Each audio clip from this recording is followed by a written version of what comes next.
Hey everyone, it's Brett and Charity, and we are back for another great book talk. We're not actually doing a book talk today because for those of you that are regular listeners, we actually talked about this book, 2 episodes ago? We did. So today, we loved the book so much, we contacted the author. We said, you're coming on our podcast. Yeah.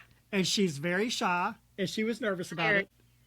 And I had to say, well, your first podcast, it's her first podcast. So we have on Miss Jenny Cafaro. Is that right? Cafaro.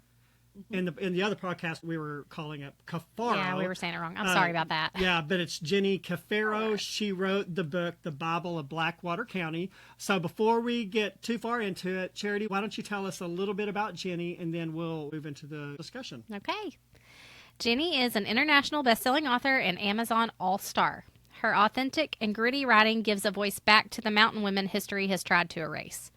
Blending life with Southern Gothic atmosphere and deeply human storytelling, her novels are inspired by the people, traditions, and quiet resilience of Appalachia. Her works have earned a Kirkus recommendation and the Ippy Awards Gold Medal, an Illumination Award, Book of the Year Award, and a Literary Titan Gold Award. So don't go away. We'll be right back with author Jenny Cafaro. Welcome to the Bookish Introverts Podcast. Join host Amazon bestselling author Brett Nelson and avid reader Melanie Dyer as they dive in to review books they've read, then chat with the amazing authors behind them. Quiet minds, big bookshelves. You don't want to miss it. All right, Miss Jenny, thank you for joining us today. Yes. Thank you all for having me. Listen, we loved your book. So when he told me that y'all had connected and we were going to get to talk to you, I was like, yes, this is one of my favorite ones we've read this year. So yeah, I usually do the author. She usually does them alone. Interviews by myself, but she was like, I want to come on. Well, and talk there's to only been one other one that I was like, I want to talk to her too. So yeah. Right. He so graciously lets me intrude when it's someone I really enjoy. So you can put yourself into the same category as Tracy Peterson. Oh yeah, Wow. It was so good. It was so good. Yeah. But your writing is excellent, and I really, truly, this is one of my favorite books we've read this year. Yeah. Yeah, oh, for sure. It's definitely going to be in one of my top 5. And Yeah. we would be saying that whether you were here in the call with us Absolutely. Because we've talked about this a lot after we recorded. You got a first question for us? Yeah, so to get things going, can you just tell us a little bit about where you're from and where you currently live and all of that? A little bit about yourself. Sure. So I was raised in the Appalachian Mountains in eastern Kentucky from the time that I was 7 until the time that I was 18 or 19. And so eastern Kentucky, Elliott County, Round County. I lived up on Clack Mountain for a little while. And so I was raised in the hollers, but on Stark Ridge, I went to a little church called Stark United Methodist. And that's where I got saved and I got baptized in Little Caney Creek. And so now I call North Carolina my home, still in the Appalachian region. And so I'm a director of nursing by day, and I am a writer by evening and night. That's awesome. All right, that is. You're a busy lady. I got 2 questions for you. What in the heck is a holler? Uh-oh. You can tell this is a city boy who has never lived in the country. I know what a holler What a is. holler is? The only holler I know of is the one that Loretta Lynn sings holla. about. Butcher holler. Butcher holler. Right. That's Lord Right. bless what. you. Yeah. What is a holler? Well, a holler is just a simple Appalachian word for the word hollow. And so, a long time ago, whenever I went to school, they taught us the right word, and it was supposed to be hollow. And so, we do like the little switch with our dialect. And so when you're doing interviews, you're supposed to change a little bit. But when you're talking to your people, it's, the normal dialect. And so I used to call it a holler, and then I switched to hollow, and now it's back to holler again because I want to be true and authentic to myself. So a holler is just a little winding road that goes around the ridge of the mountain. Sometimes it goes real far down deep in the valley, but it's usually winding. It's usually a dirt road. It can be gravel road, and even more recently they have actually blacktop some of them. But yeah, a holler is where the kids lived, and sometimes we had to have like 3 or 4 buses to get to town, to get to school. And so we had a little bus that came out in the holler, like a little tiny van. And so that bus would come out to the end of the holler, and it would wait on the big bus to come through. And so it would go on the ridge, and then that bus would take us to the elementary school, and then the elementary school bus would take us to the high school. And so it was just far back deep into the ridges and the hollers. Kind of hidden places a little bit, maybe. Yeah, it is little nooks. Yeah. I love that. So how did you know what it was? Just a lot of reading and then some okay. traveling. Like we've been down some roads like that. And we don't have probably the level of hollers that they have in the Ozarks as they do like in the Appalachian Mountains. But there are a few kind of winding, hidden sorts of places like that in the Ozarks. If you get like up into the mountains in Arkansas, and not Missouri. not very many people came down in the hollers. And so if you ever watched the movie Loretta Lynn and they would say, stranger coming. Well, that is true. I mean, that captured the culture of the holler because nobody ever come down in there, So it's unless really they was coming to insulated. see you. Yeah. I gotcha. And Which so it is felt like a probably stranger the was coming. draw. Which is probably the draw. Listen, like, is that why? My introverted self is like, sign me up, move me to a holler. Yeah. Like, I would be all about Absolutely. it. Yeah. And so you could kind of hear them coming like way far off. You would know somebody was coming. And so by the time, I always joked around and say, by the time that whoever was coming got there, we already had our clothes changed, our floors mopped, the dishes done because we knew they was coming. We could hear them from a long way. And so usually it's a long winding road deep down in the mountains. Yeah, that is love so that. cool. We had Ann Gabart on the podcast. It was last summer. I always pronounce it Appalachia. She was so sweet. She didn't ever say anything, but after that she was like, honey, it's Appalachia. There's a latch in the middle. I was like, oh, well, I'm glad to know that. Yeah. Yeah. And it's one of those things that, Appalachians know how to say it, but honestly, when I was growing up, we never really considered ourselves, we didn't categorize ourselves in a little box that said we're Appalachians. We never even called it really Appalachia, even though we know the correct pronunciation of it. Because the schools told us, we live in the Appalachians, and they would show us, that it goes from Mississippi all the way up to Canada, even in Ohio, parts of it. And so, but we called it in the country. That's what we would say, country folks. And so they would say they're not from the country. So that's what we called it. We got plenty of those around here, though, don't we? Country people. Yeah, I mean, I think I am. I qualify as that. Yeah. Oh, yeah, you do. I don't live anywhere near town, Yeah. and I like it that way. And what some people don't realize is the Appalachian Mountains is a little bit different than the Appalachian region. So you have the Appalachian Mountains, but, I don't live in the Appalachian Mountains now, but I live in the region. And even the area in Elliott County was not considered the mountains. It was considered the foothills. Even though I lived on Clack Mountain. And so the region is the culture and the same kind of people. It's just not in the mountains. So it actually is further than what people realize as well. That's cool. Yeah, interesting. Yeah, pretty cool. Now, try not to be jealous here, Jenny, but we do have a Toad Suck, Arkansas.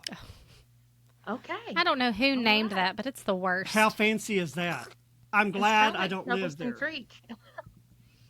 As what creek? Troublesome Creek.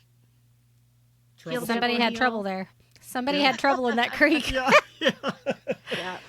Oddly enough, my papa says that Toadsuck has like some of the best fishing in Arkansas. Really? I don't even know where it is. It's like a recreation. Like they have a big recreation area. Is it anywhere near us? Yeah, it's like just down by Conway. Oh, okay. Yeah. All right. I mean, not near, 2.5 hours, but yeah. Not that anybody cares, but you could drive there. This is what you do in a podcast. Yeah. You talk about stupid random stuff. things. Yeah. So, to me, y'all sound country, so it's hard for me to believe that We are. Y'all don't know about hollers. And I stuff, for so. sure am. But Yeah. you've never really lived out. Have you always lived in the country. city?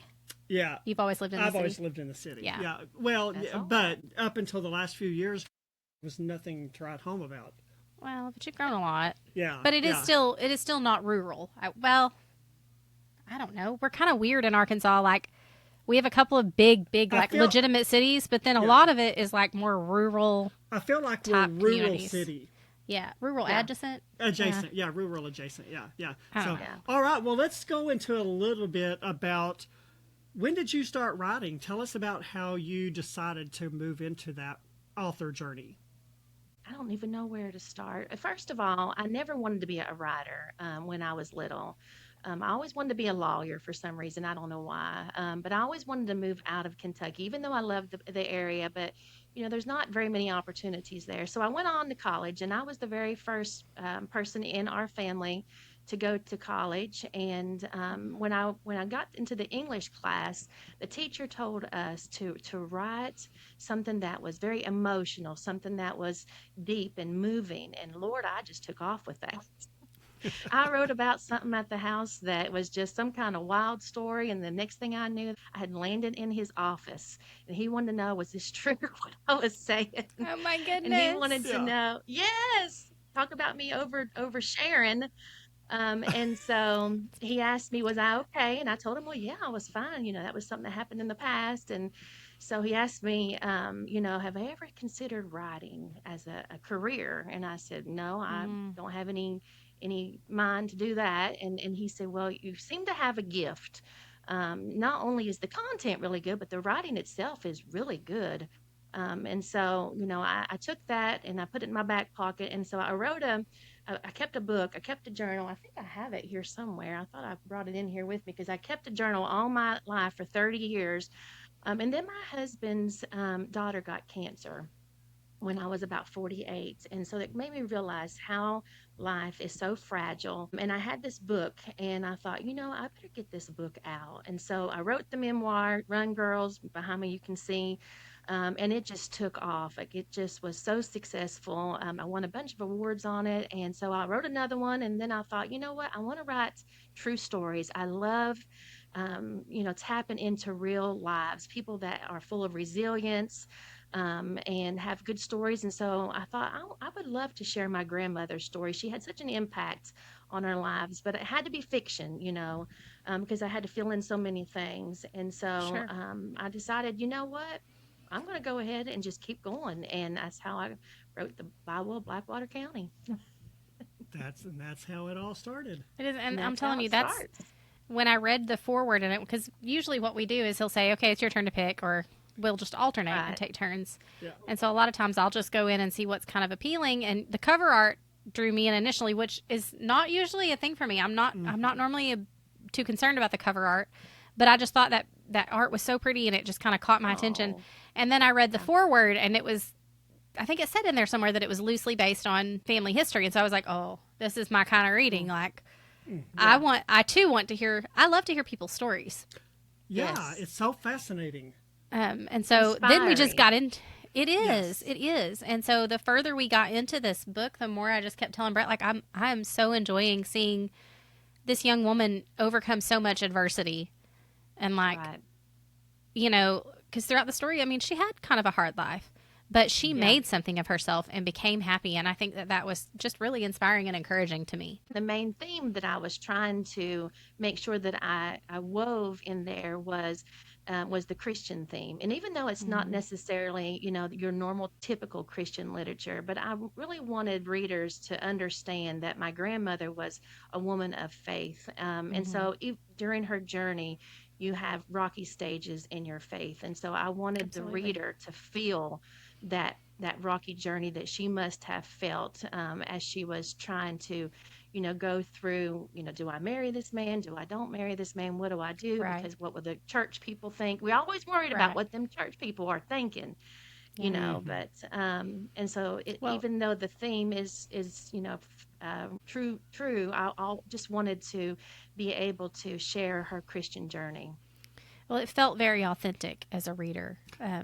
Like because you're right. Like faith is not always linear. It's not always easy. Mm, And I think each of us have had different things in our lives that we've had to kind of wrestle with our faith a little bit. And right. that read is very authentic to me and just like, oh, I can understand where she's coming from in this moment. Like Yeah. I've had moments where I kind of want to scream at God and be like, where are you listening? Like, are you there? Do you see what's happening? Right. Yeah. Yes. So I appreciate that you wrote it that way very much. And there were times whenever I feel like, it was Bessie, but it was my journey. It was me. And so I think as authors, a lot of the stories that we write, we secretly, kind of hide ourselves in our books. And I think Mm-hmm. that I was able to do that because of my own experiences. And even though it was Bessie, it was kind of truly, the readers were feeling what I have felt, So I think as Sure. authors, we do that a lot. We do. Yeah. Do you have a copy of the book there with you? I Handy? don't. You don't? Okay. For the listeners, again, it's called The Bible of Blackwater County by Jenny Cafaro, Cafaro, if you want to look it up on Amazon. Cafaro, Cafaro. Thank you. You're welcome. The cover, it's got kind of a dark cover. It has a woman on it that's sort of, you can tell she's historical. There's a little gold light sort of in the background. It's a real striking cover. That's actually a good segue into the next question. So, it's based on your family. Take us a little bit into that. Okay. So I pondered on this question a little bit, and I wondered how much did I want to reveal? How much, because it's based on a true story, and so I really wanted to kind of think, how much do I want to reveal what is truth and what is not? And my spirit told me that it kind of would spoil it for the readers, for them to know all of everything. This was true, that's not true, because Absolutely. it's not meant to be that way. And so as far as it being from my family, grandma, we called her grandma. In the book I call her mama, but we called her grandma. She was a really poor person who came from poor family, and so I actually had the opportunity to go to that Appalachian town in Ohio and actually spoke to some of the locals there, who showed me exactly where the Behringers lived, and showed me, and she lived down in a holler, and showed me exactly where the man that she married lived. And some y'all can look it up. You can look up his name, and people can do their own research. I'm not going to reveal his name on here, just out of the privacy for the family. But he lived nearby, and so he was more of a well-off, to-do man. He was listed as a real estate agent, and my family just they lived dirt poor, and so I believe, if I knew my grandmother, I believe that she truly loved him, and I believe she was somebody who loved people. She only had Anna Laura. That was the only child that she ever had, and in those days that was kind of rare, because they had a lot of children. But Anna Laura had 5 babies really early, and so Grandma raised those 5 children, which was my mother. And a lot of the information that I got came from my mother. She was gracious enough to share with me a lot of the information that I would have never have known. But she built her boarding house, and she took that station wagon, Mom said, and she filled it up with pies and cakes, and not only did she take boarders in from West Virginia so they could work at the local factory, but she also made extra money on the side by going to, I think Mom said it was the Chrysler building in town, and she said they look so forward for Grandma coming, because she had all of her pies and cakes. So she loved to cook, she loved to fish, she loved her children. And when I see my grandmother in my mind's eye, which by the way is my great grandmother, I see her smiling, and she was always laughing, and she made the best dough bait that you could ever make for carp fishing, because we ate carp. I don't know, a lot of people don't eat carp, but we ate carp.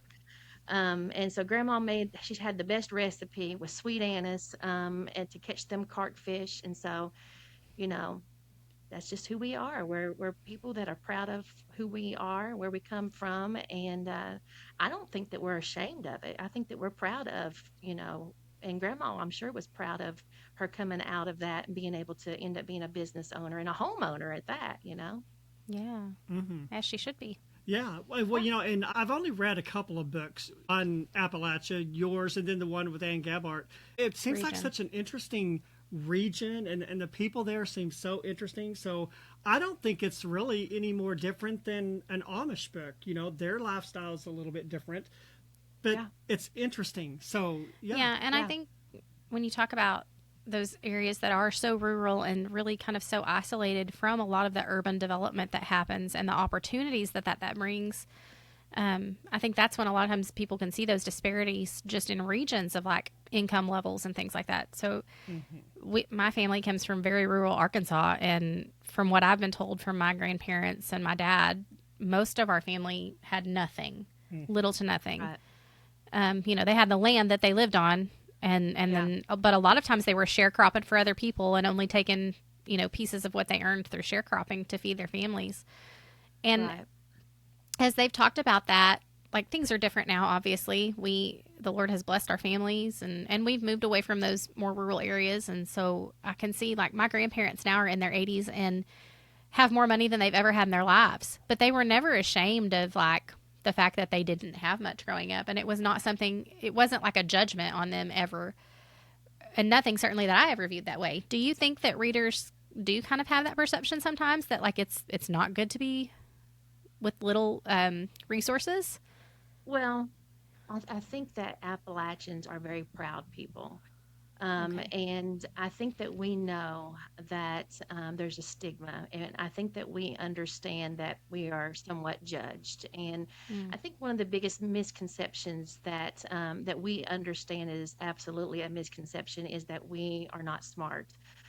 Because we Mm. have the dialect, and so I hear people mocking our slow way of talking, and they'll exaggerate it, and you turn this into like caricatures, and Yeah, that's not something that we appreciate. But we also absolutely. know that we are intelligent. We understand they have placed a misconception on us and have made a grave mistake in that I have a master's degree in science, and I Mm. am a director of nursing of a 5-star facility. I'm very proud of what I have done, and so it doesn't matter if you come in from Appalachia, or come from the mountains, or come from the hollers, as people, as we say. And so, yeah, I just feel like we're talented in music. I feel like Mm-hmm. we have really good schools. I honestly feel like I come from one of the best schools that I could have been offered in that little rural Appalachian, Kentucky town of Sandy Hook. I think that we have 3,000 people there. I think there might be a little less now. People leave a lot because there's not much job opportunities. And so you ask, you say people are not ashamed. I have to say that where I grew up, we were the poorest of the poor. And my mom says, and I'm sorry about this, Mom, but Mom says, Jenny, we were not the poorest of the poor. Not the most poor person, but out of everybody else, we did not own our home. We rented Mm-hmm. from house to house. Mom paid $100 rent. And so if chances are the houses that we lived in, nobody else lived there. And when we moved out, nobody else moved in. They were like empty farmhouses. So, Mm-hmm. it was embarrassing. We did not have what some of the other kids have had, because if they had the Sure. opportunity for their fathers to have jobs like in the coal mine or driving a coal truck back then where I was from, if your daddy drove a coal truck, then you were rich. Mm. So it was embarrassing for me because there were times Sure. whenever, we didn't have the shoes like everybody else had, and we didn't have the clothes, and, we didn't have running water. We didn't have inside toilets. And so I remember the most embarrassing thing. And Mom, I love you. I'm not saying anything bad, but I remember the most embarrassing thing. We come out of the house one time. We lived in an old green shack, and the bus was waiting on us to go outside, and the dogs had gotten in the toilet paper in the outhouse. Oh And so no. whenever the school bus came by to get us, there was a roll of toilet paper that was all over our yard where the dogs had Oh played with it all no. night. So it was so embarrassing. So little things Yeah. like that, of course, it's embarrassing. But, I think that, like I say, Appalachian people are very proud people, and we know who we are. We're confident in who we are as a whole. But is it embarrassing to be poor? Yes, it is embarrassing. Well, we just went. Yeah. I'm sure Mom behind us went and picked up all that toilet paper and did the thing that needed to be Cleaned it done. up. Yeah. Right. We knew not to leave the toilet paper down there. We were supposed to take the toilet paper with you when you go down the path, Mm-hmm. but probably one of But us when kids left it down there, so the dogs got a hold of it. I could 1000% see one of my kids doing something like that. Like, Yeah. It is what it is. yeah. And I think maybe the Even our disconnect church that has I an outhouse.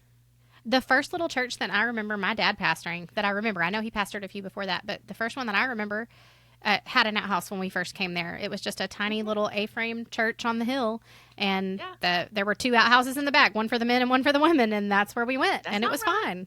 Like, Mm-hmm. everybody That's all right. survived. Yeah, That's we how lived we to tell lived. the That's tale. what we did. Yeah. And we ended up, later on, my mom always tried to better us. And she always said, anytime that you get a chance to improve, take that chance. Always do it. Always try to make yourself better, and so I remember we'd always be excited. This house has running water in it. It's not Yeah. warm and it doesn't have a bathtub, but we've got running water in this house. And the next house we got, it had a bathtub in it. And so we just kept getting better and better and better. She was always improving and improving your lives. Yes, Yeah. she always did. What a mom. Like what a testimony of a mom. Yes, Yeah. we were blessed to have her, and it's all because of her that she ended up having, such successful daughters, because all of us are directors of nursing. Every one of us, two of us have awesome. master's degrees. Yeah. Yeah. In reading the book, one of the first things I came across was the term mud puppy. Again, that's something I had never heard of. That. I had never heard that term either. Tell us what that is. I can't believe that. I mean, if you was from Appalachia, you knew exactly what a mud puppy was. And so we always went fishing in the same creek, Caney Creek, that I got baptized in. We fished often in there. And it was like kids today, they play video games. We went fishing. And so sometimes we would catch one of them mud puppies on our pole. And we had cane poles. Like I said, Gary, my stepdad, would cut down little poles, and he would, wrap little twine around it, the fishing, and put the hook on it and everything. But we would catch one of them mud puppies, and when we did, we'd start screaming, because sometimes people said that they would bite you. Sometimes people said they were poison, but they was just slimy and dirty, and they were so scary. We knew we couldn't eat them. And so we would get surprised. We'd think we'd have a bluegill on there, or a catfish, or a bass. And if we got one of them mud puppies on there, we'd be shaking our cane pole trying to get it off. And so it's just like a salamander that kind of is on the bottom of the creek. And so it's slimy and ooey and gooey. And as an author, I really wanted to be able to show the readers what my grandma must have felt like. And so I pondered on it. How could I show the readers? And also it was important for me to weave in the Appalachian culture. And so I knew Appalachians would know what I was talking about when I said a mud puppy. And I wrote them primarily for the Appalachians. But and so, I'm sure my grandmother must have felt, just dirty and slimy and rejected, and so that's the reason why I likened it to a mud puppy. Okay. Or a mud dog is another word, is a mud dog, they call it. So they say that they're getting more and more extinct now. Like there's not very many of them left. But back in our day, we had them on our poles. We probably have them here too. I just had never heard of them. Oh well, yeah. Truthfully, I'm not going down to the creek to find out. Me either.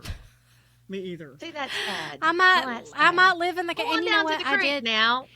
Listen, when I was a kid, we did. Like I can remember going and playing in the creek and like going to the lake and playing. And my kids give me grief about this all the time because they're outside 24/7. Like that's all they want to be doing. And we live on a farm. They're able to do it.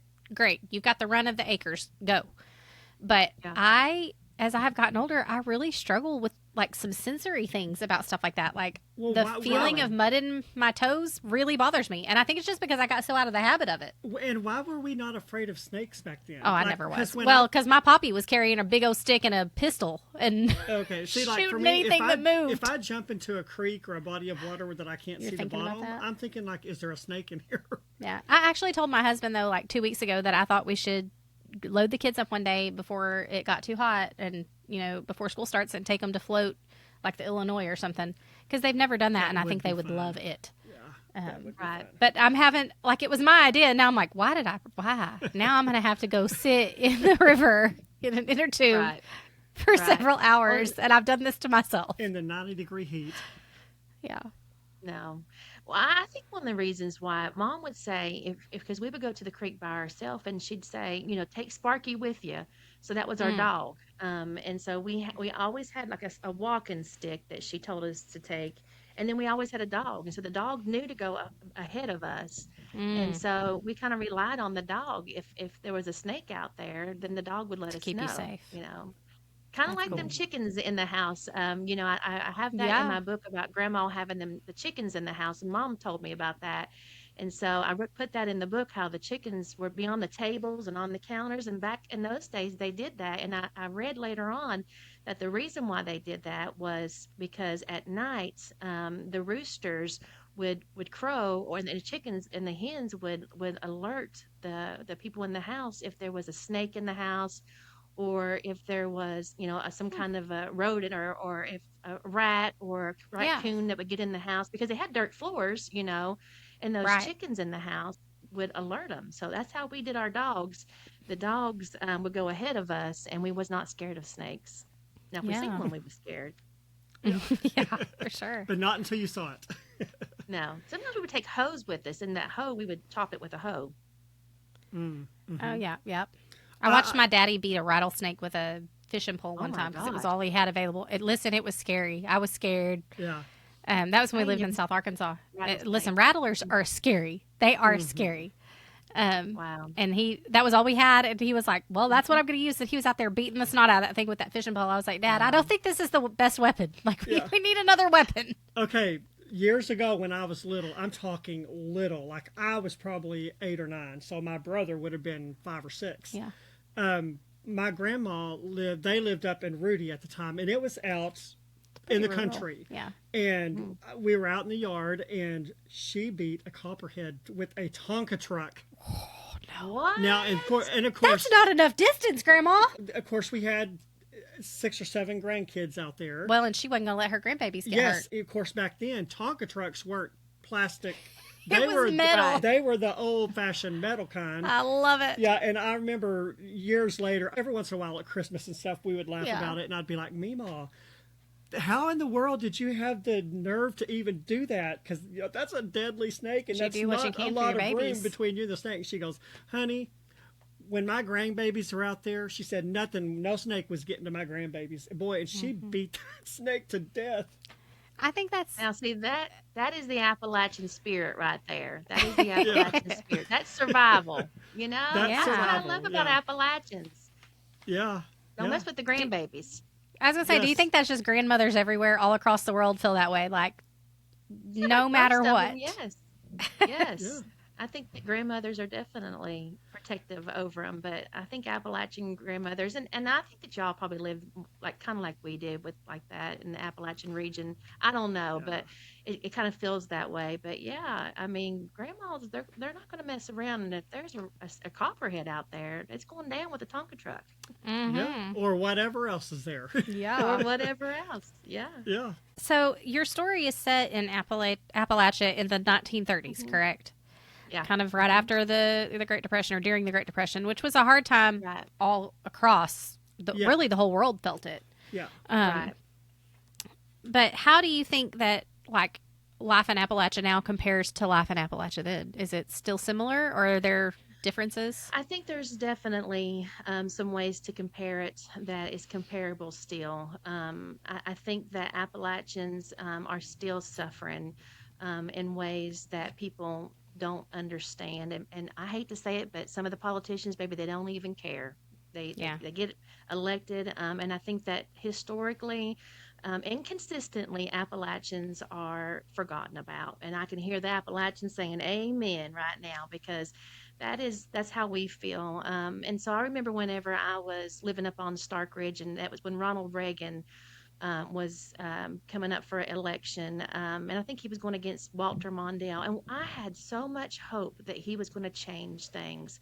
And they was saying, that he was going to do something, or maybe Walter might do something, but somebody's going to do something. They're going to bring us some businesses here, and they're going to make some changes. And here we are, how many years later, 2026. And most of those changes that I had hoped for back in those days, which I think I was 9 or 10, just early enough to know what was going on, still those changes have not been made. So I think that is definitely something that is still the same. They have really good schools now, in my opinion. From my experience, the teachers were so good to me. They didn't just teach me; they mentored me, and they taught me. My art teacher told me to try to get a scholarship, and he told me, get your best clothes on. I'm gonna send you to this man that I know up at Morehead State University. Try to see if you can get you a scholarship. I mean, he went above and beyond. So I think that the schools are better now, and so. But at the same time, I think that they struggle with, back then it was moonshine and homemade wine. And I think they have replaced that a little bit with maybe some pills and with some manufactured drugs. So I think that there's still that underlying problem that they have. And I think the reason why is because it goes back to that's the opportunity that they have. I mean, sell pills and Mm-hmm. people, unless you're there, you just don't understand that that's the way that they Right. can make money. Appalachians are resourceful. They're going to Yeah. take what they have and they're going to figure out a way to get what they need. And the government has put something in their hands, and it's awful, Yeah. and it has destroyed many of their lives. And so, I think that we can blame a lot of it on on politicians. And so, I think the kids are not in the creeks like they used to be. The creek used to be a big part of our lives. So, Mm-hmm. now kids are at home and they're doing video games and they're getting on Social Security at young ages. And they need to get out, get into school, and figure out a way of getting out of Appalachia, without getting on drugs, or figuring out a way to get some resources in Appalachia that will help some people. Yeah. And I don't know what that is. Maybe that's the problem. Nobody really knows what to do, but some businesses need to come in there. And anytime that we have somebody like Chrysler that wants to build, we're excited. We had a ham company that came in there. We need more of that so Appalachians have an opportunity so that we don't have to leave, because we love the land and we don't want to leave. Even though Mm-hmm. I left, Eastern Kentucky, my heart is still in Eastern Kentucky. I still live in a region of Appalachia, but I wish that I never even had to leave, but I had to leave to find work. Yeah. Well, let me ask you this, Jenny. You said Okay. that you feel like politicians have kind of forgotten about Appalachians or just won't help them. Mhm. So, why do you think that is? Do you think it's like a fend for yourself mentality? And if you don't have the socioeconomic ability to fend for yourself, is that part of the reason why they're just I, forgotten? I think they're forgotten because they don't have enough votes. I think they're forgotten because there's people are leaving and they're going to Ohio where there's opportunity, and they're going to North Carolina where there's opportunity, and so there's just not enough votes there to really matter. And so Mm-hmm.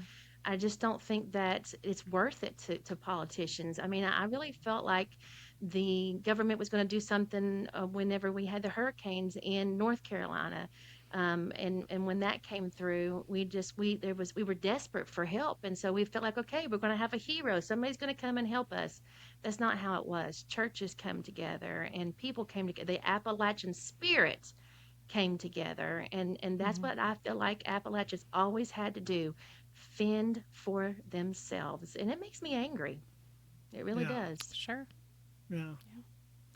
I kind of want to go into the book a little bit. This is Okay. kind of a book specific question. One thing that was different about this book for me is that the book was written in the Appalachian dialect, but usually in the books I've read, even if people talk in an accent, a lot of times usually the narrative is written in just like typical English. That wasn't the case with your book. The whole book, the narrative and the dialogue was written in. Do you remember books I have read other books that that sort write of just the way that she did Oh, in okay. that So, voice. of course, you're a lot But I more read a lot more experienced historical fiction than you do. Yeah, I've gotten to where I'm just now more receptive to it. So, tell us a little bit about that stylistic choice.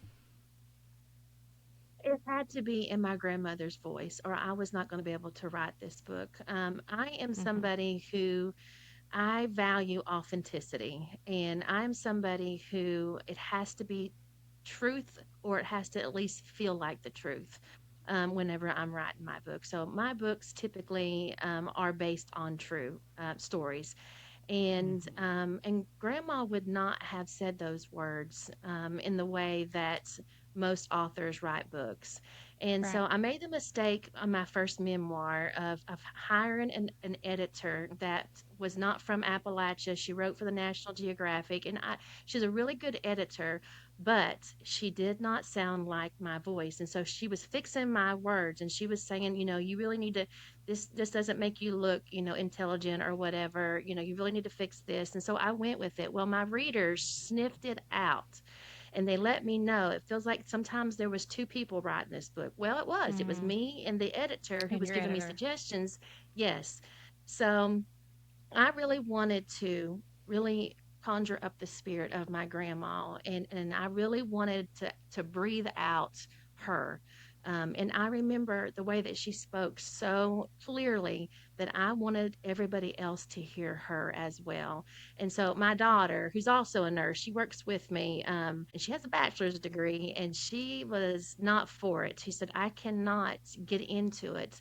But that book wasn't for her. It was written primarily for Appalachians. All of my books are written for Appalachians. That's the reason why. It's just because I really wanted it to be authentic. Yeah. Well, and it did take me a little bit to get into it at first, but once I did, I really liked it. It didn't bother me. And maybe because I've read more historical fiction and I read things that are very like region specific, where they have kind of their own dialects or their own accents that are pretty strong. It didn't bother me at all. It immediately just put me like, it was really easy for me to kind of insert myself in and like be an observer in the story. Which as a reader, that's one of my favorite things, is when I'm that immersed. Yeah.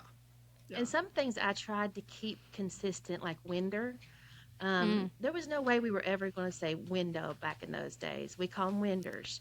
And so, that was one word. And I felt like if I used it once, it needed to be all the way through it, except for whenever I changed the point of view. And then I would change that. I think that, Grady had a different way of saying things, but I really wanted to be consistent because I wanted the reader to be able to remember what that was, to keep it consistent and not switch their brain. Yeah. My Grammy is 81 and still we kind of joke about her about it, but she calls it's a winder or a spatula. Everything's got an ER pretty much on the end of it. And I just, so much of how she speaks will forever, like you said, be ingrained in like how I hear and see and picture her. And so my kids crack up about it. They think it's hilarious, but I'm like, guys, this is her whole life. Like, this is what she's always, how she's always spoken. Yeah. And why would I not want to preserve that? Absolutely. Yeah. Those are precious memories. Well, and I don't know how you are. Like, it didn't, like, okay, I'm going to be honest. Sometimes when I read books that have, or even watch movies that have, where like the people have a Southern accent, sometimes it really annoys me.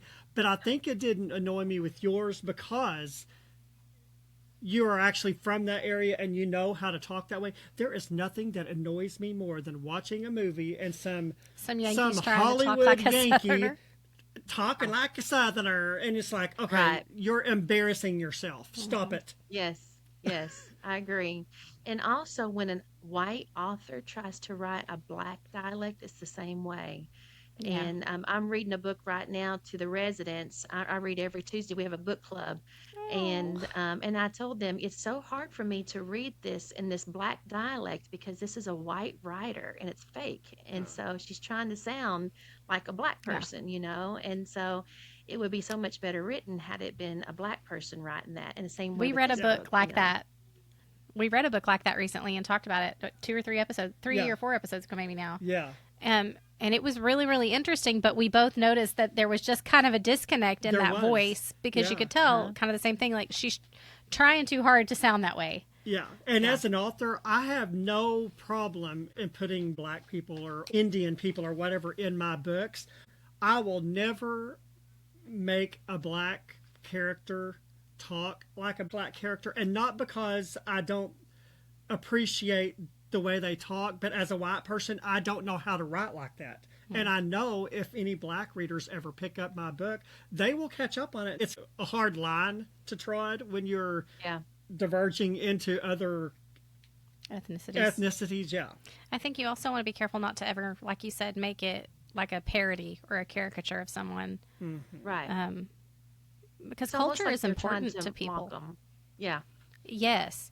And I mean, I think that it's important that we preserve and honor all the different cultures, never to mock and make fun of. Yeah. Right.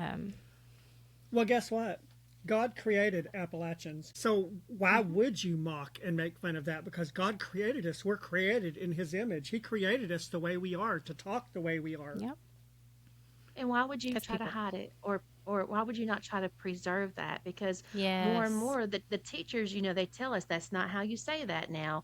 The Appalachian teachers, that's not supposed to be said like that. So I was trained in the way that I'm talking now, I was trained, and this is my interview voice, but when I'm Sure. I'm at the house, we say things different. And so I Sure. wanted the way that we talked at the house to be captured in the book, not only to preserve it, but also I knew it would resonate with Appalachians. And I have people that reaches out to me and says, "Thank you so much for representing us the way that we really are."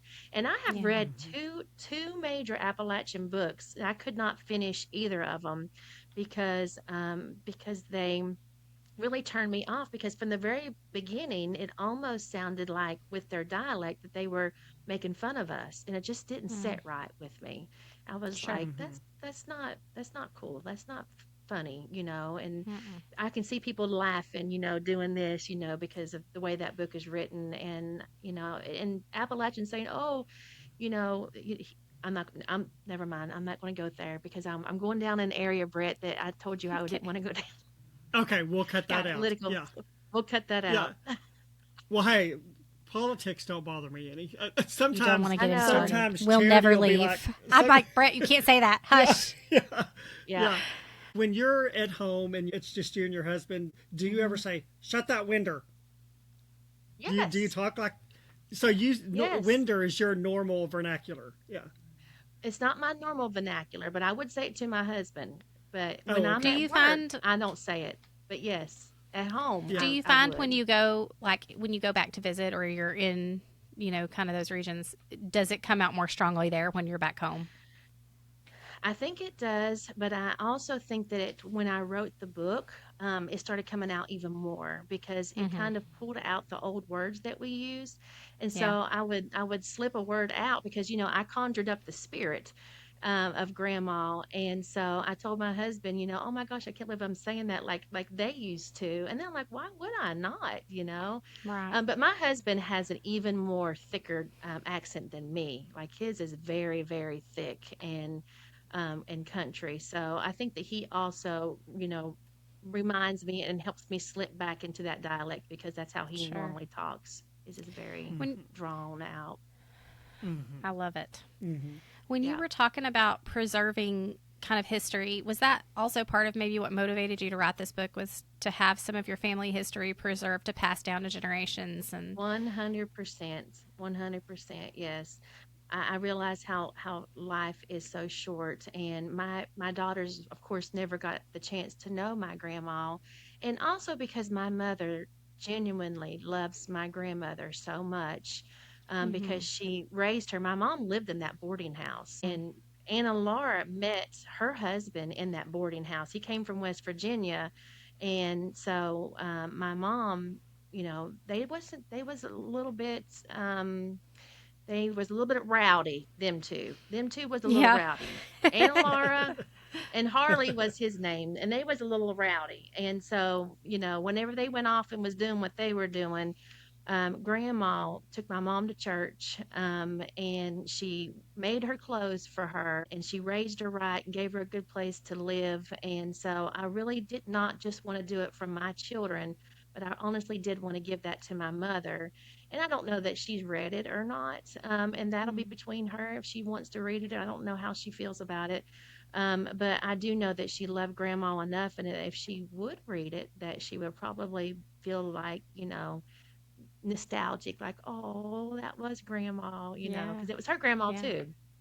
So I did Right. Yeah. it for her Well, as I tell well. you, as a reader, I am so glad you wrote it. It's a beautiful, poignant story. Absolutely. Now, It I'm sure is. it didn't feel beautiful and poignant to the people that actually lived it out, but I'm Right. so grateful you wrote this, because it really has introduced me to the richness of a culture I would never have gotten to experience otherwise. Yeah. So Wow. I'm personally am glad you wrote it, because I feel more enriched as a person after. What about you? Absolutely. It makes me want to travel there and like go see it for myself. It really does. You Like Yeah. should. You I should. want to I want to take my husband and my kids and just go for a road trip and drive through these towns Right. and see them and experience the people and the culture. And it also kind of inspires me to when I'm with my grandparents because they're 80. My poppy just had his 85th birthday last week. My Grammy's 81. Um, I just when I'm with them, it makes me want to ask them more questions. Like that was one of the things I've started doing Hmm. after I read your book is like, tell me about your life. Tell me something I don't know. Yeah. Because someday it's going to be gone. And so I even asked my Grammy, I was like, will you start just writing some things down for me? Just anything you can think of that you want me to know later. And I didn't know this, but she told me a day, and I'm going to get emotional talking about it. Since like 1991, I was born in 1988. Since 1991, she's been keeping a notebook for me and writing things down in it that she and I did together, or that I said, or that she said to me, and she just told me about it today. And she goes, I've got 3 pages left, and then you get it. And I'm like, ugh. I don't even want to think about that, because someday that'll be all I have left of her. Yeah. Right. Right. And so I love that you took the time to write down something that was so important to your family, a family member that you really wanted to honor. Because they'll have that for years and years and years to come. And I think that's it's something we should all think more about. Well, and I think, too, the generations that come even after you, imagine how much it's going to mean to them, because they're going to get to experience and to know your grandma, really. A woman they never got to meet. To me, this book is a huge blessing, because how many people get not only a book, but a series of books that honors their family's lives. Can you imagine 50 years from now when your descendants pick up the book? And that's amazing. That's an amazing gift. Yeah. Do you, talking about like history, in Appalachia, is oral tradition kind of more how history is recorded, or do people tend to write things down in book form or just in stories? Through oral. It's definitely when they are at the table and they're cutting kraut. We used to cut it, we had like a little cutter that we would sit and cut kraut, or we're snapping beans, or out in the garden. That was the time whenever we would, pass on things, and so everything was oral. I feel like the most things that were written in my time was in the family Bible. And so, a lot of when the births, happen, or the deaths happen, it was in the family Bible. So I think that it's always been through oral tradition. And I think it's time for Appalachians to get a little bit more serious about recording their history in books and in notebooks, and just pass it along that way. Yeah, because I think in our society now, like there's not much of that anymore, where the family sits around the table together working on a project or doing something that's going to benefit the whole family, but also sharing. You don't see a lot of that anymore. Okay. And a lot of times we don't care much about it until we get older, and so I think we need to do it, while we're younger. Ask more questions, like you said. We just don't realize that, that's going to be important later on down the road. I wish that I would have took the time to ask my grandma more questions. Yeah.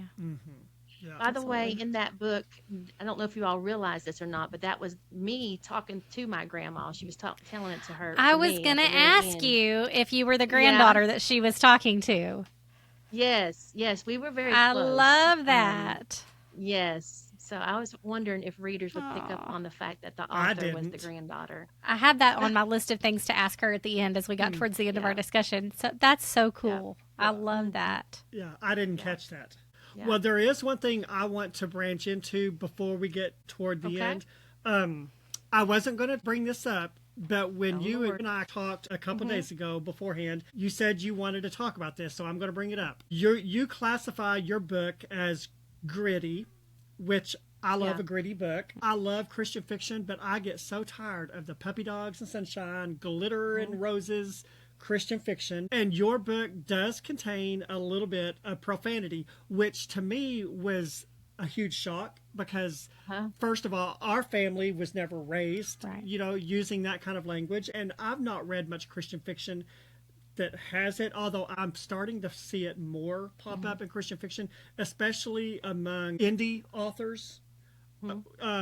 Tell us about why you chose to insert mild profanity into your book. Well, it was not an easy decision. It was one that I grappled with, and one that I went back and forth with. And so, that was my third book that I wrote. And I made the decision early on that I wanted my books to be authentic, and I wanted it to feel real. And so I really wanted, in my true stories that were so gritty and that were so intense, for them to really let the reader to feel the authenticity of it.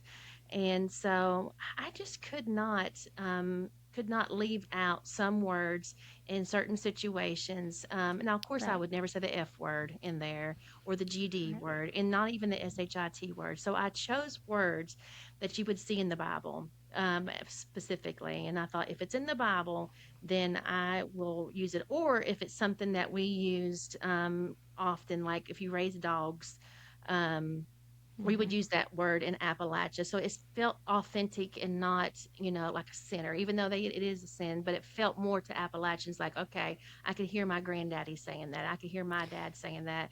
And Hmm. so I wanted to use those words just to simply allow the reader to feel how bad that situation was and how intense that Hmm. situation was. Because in order for you to really see the arc of the story come, to the complete perfect end, you really needed to see where it started from. And so, Sure.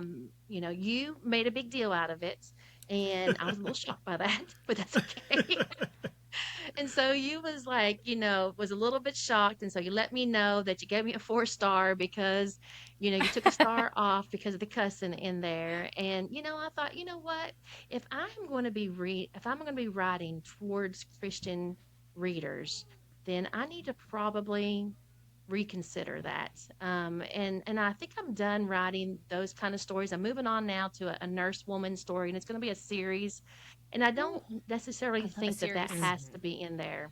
Yeah, I don't think that those words have to be in there. And I want my readers to trust me and to feel like it's a safe place to read. And I don't want to have to, have them to read these dirty words if it's really no point in reading them. Now, in the books, I'm not taking them out of my other books because those were important to those characters. That was To that my real story. family, and it was Yeah. real, and I want it to be real. And if Christians can't read real, then oh well, don't read it. But those Yeah. books are real. But now the Nurse Woman book, I don't see any. I've been writing Dadgummit and all those things that Christians prefer to listen to. So that's my story, and I'm sticking to it. Christian cuss words, quote unquote. Yeah. As I was reading the book, in the past, I will give an author a couple of cuss words if they're minor ones, and we'll let them slide. Anything past a couple, and there were a little bit more than that in here. And I will say, I've had no problem finishing the book, so it did not take me out of the book. Yeah, and they don't bother me. Like, it was not, I mean, we've talked about this a lot. I don't just read Christian fiction, I read all sorts of fiction. Mm-hmm. And nonfiction, and you often come across that, especially in nonfiction. I mean, people write in their own voice, and frequently they use words that I'm not going to use, right, in my own Yeah. personal life. Yeah. But I still want to know your story, and I would Yeah. prefer that it be authentic. Like, I don't want you to sit down and have a conversation with me and feel like you have to put on airs or be something you're not. Yeah. So, like, just be real with me. Sometimes having conversations with people, they'll use words that I would not. Oh yeah.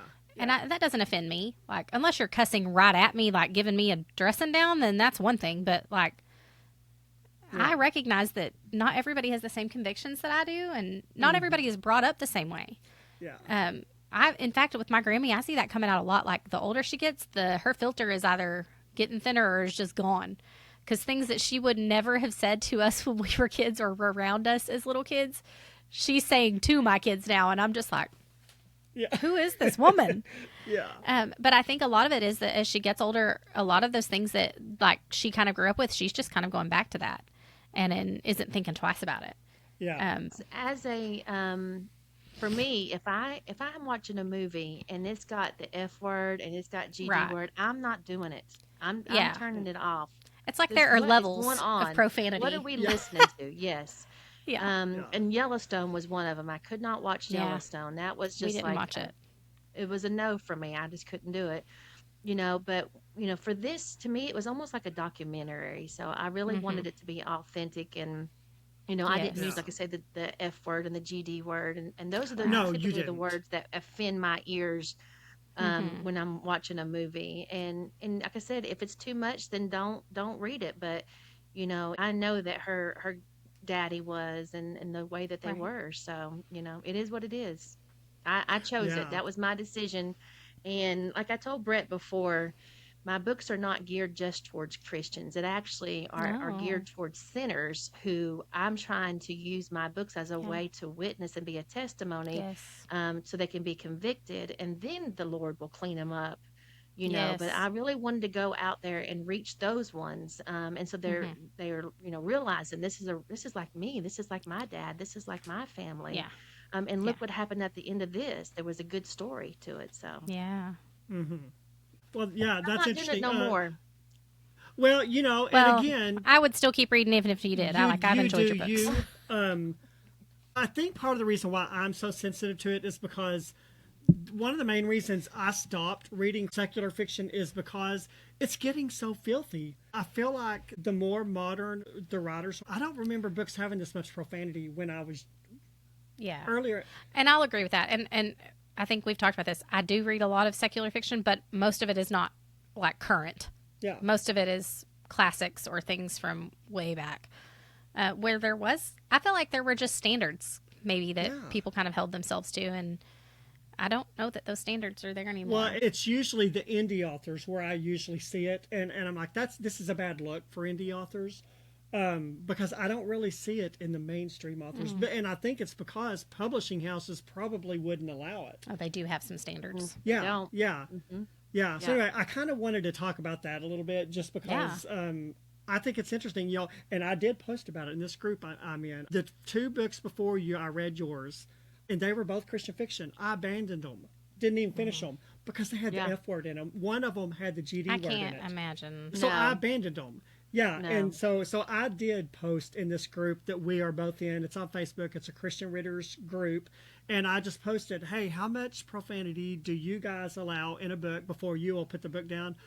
It got like 700 comments on it. Like, I have never posted anything that got that much engagement, and easily 98% of the respondents were like, "Oh, if I ran across even one word, I would abandon it." In Christian fiction. Okay, I just wonder though how many of those people never mind. Say it. Well, are we holding to that in our everyday lives, or are we just trying to look a certain way for social media? Possibly. Do you know what I'm saying? Yeah. Let's just talk about it. Because Take us into it, Jenny. yeah, please. Well, I mean, if you think about it, it's like the woman at the well.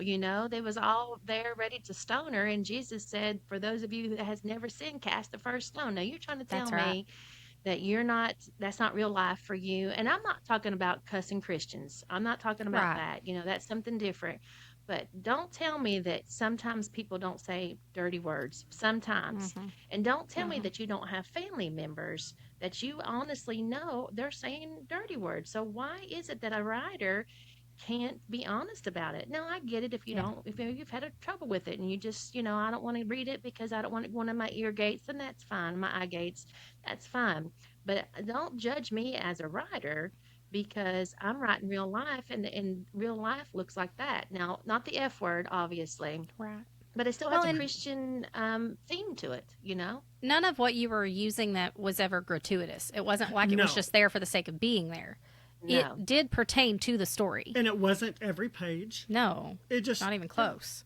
So I again, I had no issue with it, and I have recommended your book to quite a few of my friends that were looking for things to read. So, and I That's think, like one you of the- said, it's accessible to both believers and non-believers. I feel like that story is going to resonate with you whether you know the Lord already or not.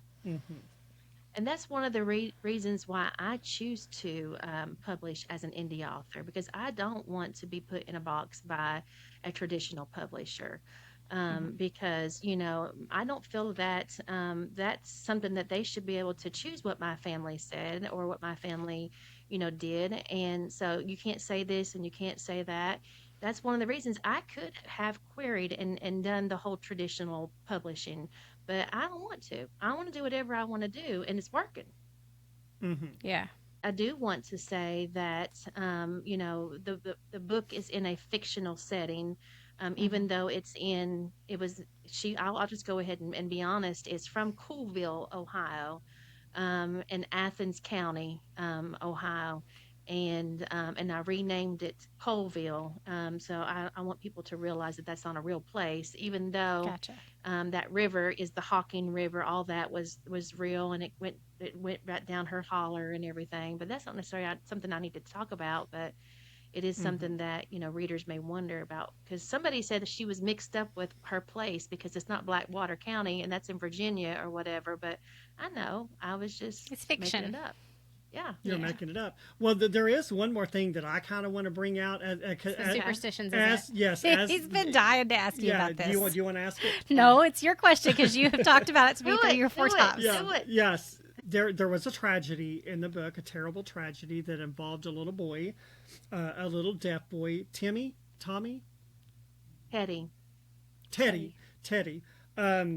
After he died, they sort of did some interesting things that I'd never heard of. One was they stopped the clocks. I think the mom in the book, or the grandma, covered the mirrors. I'd never heard of doing that. What can you tell us about that? Well, in Appalachia, we don't really call them superstitions. We call them old sayings, and we honestly, firmly hold on to those beliefs. They are deep beliefs for us. And so, a lot of people nowadays call them witchcraft, and you can call them witchcraft if you want, but it was just something that was embedded in the Appalachian culture. Now, it doesn't mean that we don't believe that, what the Bible says is true, and it's not something that we believe that is, devilish or whatever. But as far as superstitions, it's true for us. And I went to at least one funeral at that was in the home. They called them wakes. Mm-hmm. And so, they did that, and they gather around and they stay up all night with them. But now I wanted to embed some of those sayings and some of those beliefs that we held on to in the book. But specifically, what I remember that we held on to a lot was, the full moon. Mom always said, "Oh, look, red at night, sailors delight. Red in the morning, sailors take warning. So that means we can go fishing tomorrow because we got red at night." I remember one time, oh Lord, I really did it. Mom got us all new umbrellas, and I think I was about 7 years old. And she told us, do not open them up in the house because it's 7 years of bad luck. And so I don't know what I was thinking. And I took my umbrella and I lifted it up, and I thought, oh my Lord, I needed to count what age am I going to be before I get rid of this bad luck. Oh, bless And you. And I you turned out to never. be 14 years old before I get off this Oh, bad. Jenny. I'm sorry. And Mom was And like, you, why you. did you do that? Why did you do that? Well, Yeah. it's break because a she told you mirror. not to. Broken Yeah, so if you mirrors. break, Yeah. yes, can't break no mirrors. If somebody hands you a knife, it has to be open, and if it's already open, Yes. you have to hand it back open. You can't Yes. shut it back because it's bad luck. That's right. And so there was so many of them, and I remember the one that was the most scariest for me was, we lived in that old green shack, and it's still there, and nobody has lived there since us. And when I loved going and visiting that old shack, it didn't have any bathroom in it at all, no running water. And so there was a bird in the house, and we believed that if there was a bird in the house, that somebody was going to die. That meant death. And we Mm. was in the process of praying for my little cousin Sarah. She was 3 years old, and she was born with a heart defect. And Mom was Mm. having us to pray. And I remember whenever that bird got in there, I thought, oh no, the bird came in the house. That means Sarah's going to die. But we was still praying. Don't let it think that I wasn't Yeah. still. I still had my faith. But when Sarah died, mom let us know, we had some sad news. She didn't come through surgery. She was 3 years old, and I thought to myself, we saw the bird. We knew that she was not going to. So people can call it what they like. I'm not embarrassed of our sayings. I won't call them superstitions, even though people would say, well, that's just a superstition. That's fine. But, we had our sayings, and we had our ways of beliefs. And so I'm not ashamed of them. And, some of the things that we did, of course, we don't believe in all the things anymore, all of the things. But I'll be honest with you, in our nursing home, we still lift the window up every time somebody dies. Do you? We still do. We still do it. Love that. I know Yeah. one of the books that I read was set like in Louisiana. and it was kind of a historical, more like back in the 20s and 30s. And one of the things that they do is they paint the ceilings of their porches a color that they call haint blue, to keep evil spirits from their porches, to keep them from thinking that they can come and hang out or loiter around. Yeah, interesting. Yeah, that stuff like that is just so. I think things like that just add another layer of the richness to the story. So I love that you put that in. Yeah. All right, we probably ought to start wrapping this up a little bit. We've been going a little long. So, our quick fire questions. Yeah, you want to start? Okay, we do these at the end every time with our author interviews, and it's just a little round of quick fire questions for you. So our first one is, what are you reading right now? Well, we are reading The Help right now at my facility. Love it. And so, go ahead. What is a genre that you rarely read? Romance. You and Brett. Especially, I love a good love story. I hate romance. And let me tell you, you cannot find a book in Christian fiction that does not have a romance in it. Brett. They're like 99% of the books have romance in it. You won't find that in mine. That's what I liked about it. Read all of Jenny's books. Yeah. What is your favorite book of all time? Well, that's a hard one, right? It is a hard one. I love memoirs. I love true stories, and so I've read Dolly Parton's and Reba McEntire's and Oprah Winfrey's. But I have to say, all-time favorite book is definitely the Bible. I know it's a generic answer, but it's just the truth, and I'm authentic, so it is what it is. Yeah. I love it. Yeah. It's our favorite, too. It is, yeah. If you could sit down and talk with another person, living or dead, who would it be?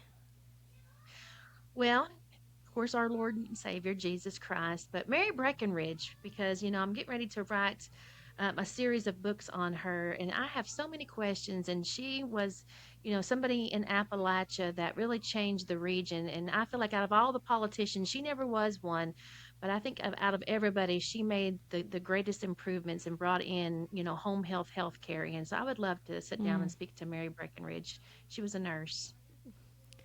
I'm excited to read those because I think what we're really going to see is a marrying of like your two great loves, right? Like your nursing love, because I can tell you're passionate about that and that you love your day job. And then also this love that you have for Appalachia and your stories and the culture. I think those are going to be wonderful. I'm so glad that we got to chat with you today, and I appreciate you taking time to visit with us. Well, thank you guys for having me on. I really appreciate it. And I just want to say that both of you all are making a difference, and just keep on doing what you're doing and stay consistent. And I just hope and pray that you'll be a success, and that maybe I'll have a chance to come on again sometime. Hey, there's an open invitation. Anytime. Yeah, for sure. Again, readers, it's called The Bible of Blackwater County. Blackwater County by Jennifer Cafaro, Cafaro. Highly, highly, highly recommend it. Do you have anything you want to say, Jenny, before we get off? Read all of my books. Bible of Blackwater County, Yes. Where the Mountains Whispers, also set in Appalachia. Run Girls is set in Ohio, in Appalachia, and North Carolina. It's also Christian-based, but it's also very gritty.